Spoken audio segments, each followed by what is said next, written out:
नमस्कार दोस्तों, मैं अमन आपका बहुत बहुत स्वागत करता हूं आपके अपने चैनल में। दोस्तों, ट्राइडेंट का काला सच और क्या निवेशक यहां पर बर्बाद होने वाले हैं, क्या ये सारे रूमर्स, ये सारी चीजें सही हैं और क्या वास्तव में आपका पैसा डूबने वाला है या डूब गया, ऐसा कुछ आपको अगर लग रहा है तो ये वीडियो आपके काम का जरूर होने वाला है, क्योंकि आपके सारे डाउट्स, सारी चीजें यहां पर क्लियर हो जाएंगी। सच क्या है, रियलिटी क्या है, इन सारी चीजों को समझने के लिए आप इस वीडियो को थोड़ा तो जरूर देख लीजिएगा, जिससे कि आप अपने थॉट्स क्लियर कर पाएं और आप एक सही जगह निवेश कर पाएं, आपका पैसा बर्बाद ना हो। और दोस्तों, काफी लंबे समय से वीडियोस चैनल पे नहीं आ रही थी, तो इस वीडियो को प्लीज अगर अच्छा लगे तो लाइक जरूर कीजिएगा, जिससे कि थोड़ा रीच बढ़ जाएगी वापस से। और मैं माफी चाहूंगा, थोड़ा स्वास्थ्य की वजह से, थोड़े और रीजंस की वजह से मैं वीडियोस नहीं लेकर के आ पाया। लास्ट 6 मंथ से कुछ ऐसा ही सिचुएशन चल रही थी, लेकिन फिलहाल अब यहां पर आपको क्लियर कट चीजें मिलने वाली हैं रेगुलर।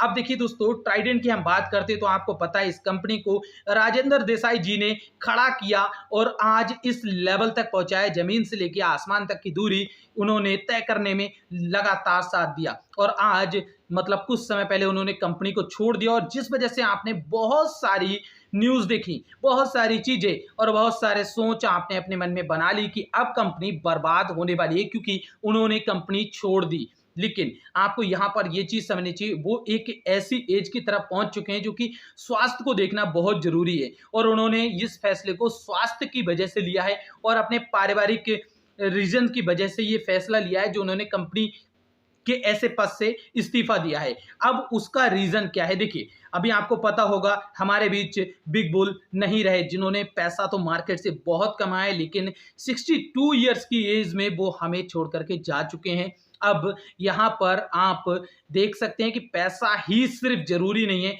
स्वास्थ्य और घर परिवार भी बहुत जरूरी है। तो इन सारी चीजों को भी आपको भी हमेशा याद रखना चाहिए, सिर्फ पैसा कमाने से कुछ नहीं होता। तो एक ये उनका एक अच्छा डिसीजन है जो उन्होंने इस तरह से लिया है अपने आप को देखते हुए। लेकिन जो नया बोर्ड मैनेजमेंट तैयार हुआ है, नया बोर्ड है, उन्होंने उनके सम्मान में एक उन्हें सम्मान भी दिया है, जो कि चेयरमैन ऑफ एमिरेट्स का उन्हें सम्मान ओहदा दिया गया है। अब इसमें क्या रहता है, एक तरह से आप कह सकते हैं मार्गदर्शक के तौर पे, मेंटोर के तौर पे वो कंपनी के साथ अभी भी जुड़े रहेंगे। और साथ ही साथ उन्होंने ये भी कहा है कि अगर आगे चल के फ्यूचर में कभी भी जब वापस से उन्हें के जरूरत लगती है, उनका स्वास्थ्य बेहतर हो जाता है, तो वो कंपनी में वापस से ज्वाइनिंग ले लेंगे। तो यहां पर आपको एक चीज और समझनी होगी कि हर एक चीज का टाइम होता है, और समय के साथ अगर कोई भी चीज होती है तो वो बिल्कुल भी गलत नहीं होती है। वो समय के साथ इन सारी चीजों को कर रहे हैं,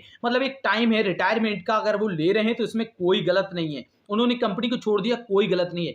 बात अब यहां पर यह आती है कि जो नया मैनेजमेंट आएगा या जो नया मैनेजमेंट आया है, वो किस तरह से कंपनी को रन करता है। जो इनका पंजाब का प्लांट का इशू चल रहा था, आपको पता है बहुत ज्यादा बड़े लेवल पर इनका प्लांट है वहां पर, और जहां से इनका ज्यादातर रेवेन्यू भी आता है, और उस पर थोड़े से प्रोटेस्ट की वजह से इन्हें काफी प्रॉब्लम्स का सामना फेस करना पड़ा। और इनका आगे प्लान है 2025 तक लगभग 7,000 से लेकर 7,25,000 करोड़ रुपए निवेश करने का मध्य प्रदेश के प्लांट में, जो कि इन फ्यूचर आपको काफी ज्यादा बेनिफिट देगा कंपनी को। तो नया मैनेजमेंट इन सारी चीजों को किस तरह से काम करता है, किस तरह से इनको लेकर के चलता है, ये देखना बहुत जरूरी होगा। कंपनी का इस बार जो रिजल्ट आया है बेशक इतना अच्छा नहीं आया है, और हर एक कंपनी के साथ ऐसी चीजें होती रहती हैं कि हमेशा हर एक दिन अच्छा नहीं होता है, आपका भी दिन डेली अच्छा नहीं होता होगा। तो इन सारी चीजों को आपको समझना चाहिए। तो नया मैनेजमेंट किस तरह से स्टेप लेता है, किस तरह से कंपनी को मैनेज करता है,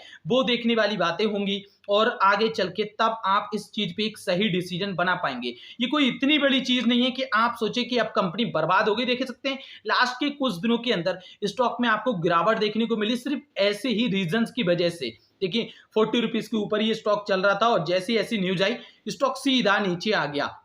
लेकिन अगर आप बात करें टेक्निकली तौर पे तो 32 रुपीज का एक अच्छा सपोर्ट है, बल्कि आप यहां पर 32 भी छोड़िए, 33 रुपीज के एक सपोर्ट लेकर के चल सकते हैं। वहां से अगर आपको बाइंग मिलती है आप कर सकते हैं। आपका अपना नजरिया होना चाहिए। अगर आपको लगता है नए मैनेजमेंट को आप टाइम देना चाहते हैं, विश्वास करना चाहते हैं, तब आप निवेश कीजिए। हमेशा राजेंद्र जी आपके साथ नहीं रहने वाले। अगर आपकी एज मान लीजिए 20 है, 25 है, 30 है, तो क्या आप जब तक निवेश करेंगे मार्केट में 30-35 साल, 50 साल, क्या इतने ही साल वो आपके साथ हमेशा रहेंगे? ऐसा बिल्कुल भी नहीं है। तो ये सारी चीज़ों को आपको देखना चाहिए, चाहे टाटा की कंपनी हो, चाहे आपकी इन्फोसिस हो, या बहुत सारी ऐसी कंपनियां हैं, गूगल है, गूगल के सीईओ भी आज सेम नहीं है और टाटा के सीईओ भी आज सेम नहीं है। तो हर कोई नया चेयरमैन आता है, नया निवेशक आता है, नए एमडी आते, हर चीज, हर कुछ नया होता है, हमेशा नया होता है। तो इन सब चीजों के लिए तैयार भी रहना चाहिए। इन सब चीजों के ऊपर आप इस तरह से डिसीजन नहीं ले सकते हैं।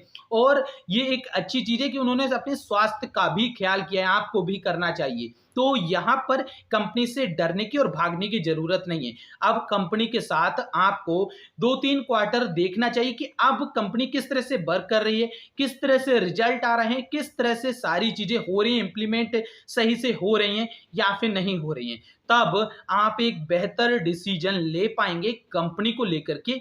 अदरवाइज आप जल्दबाजी करते हैं तो आपकी अपनी मर्जी। देखिए, थॉट्स आपके हैं, आपकी सोच है, आपका पैसा है, आपका मन है, जहां चाहे आप वहां निवेश कर सकते हैं। बट ये सारी चीजें समझाने का मकसद ये है कि अगर कंपनी बेहतर है तो उसको गलत कहना सही नहीं होगा कि निवेशक यहां पर बर्बाद होगा। ये बिल्कुल भी सच नहीं है। कंपनी में अभी कोई ऐसी फॉल्ट नहीं आई है, देखने के लिए नहीं मिली है जो कि आप कहें कि बस अब कंपनी का माल बेचो और निकल लो। अगर इस तरह से होगा तो ऐसे तो सारी कंपनियां बर्बाद हो जाएंगी। पुराना कोई भी एमडी सीईओ अगर इस्तीफा देगा, वो भी अगर किसी पे इल्जाम लगता वो इस्तीफा दे, तो हाँ बिल्कुल वो चीज सोचने के लायक होती है और वहां पर सोचना पड़ता है कि ऐसा क्यों है, क्योंकि वहां पर निवेशकों के साथ धोखा होता है, कोई फ्रॉड होता है तब। लेकिन यहां पर कोई भी फ्रॉड नहीं हुआ है। उन्होंने अपनी मर्जी से, अपने स्वास्थ्य की वजह से ये चीजें की हैं, अपने परिवार की वजह से की हैं। इस एज पे अगर उन्हें अपने परिवार का सपोर्ट चाहिए, परिवार को टाइम देना है, तो यहाँ पर कोई प्रॉब्लम नहीं है। अब बाकी आपकी अपनी मर्जी, आप किस तरह से सोचते हैं। अगर वीडियो अच्छा लगा हो, समझ में आया हो, तो लाइक जरूर कीजिएगा। चैनल पे पहली बार आए सब्सक्राइब कर सकते हैं। कमेंट बॉक्स में आप बता सकते हो और द बिग बुल के लिए एक बार रेस्ट इन पीस जरूर कमेंट बॉक्स में लिख दीजिएगा दोस्तों।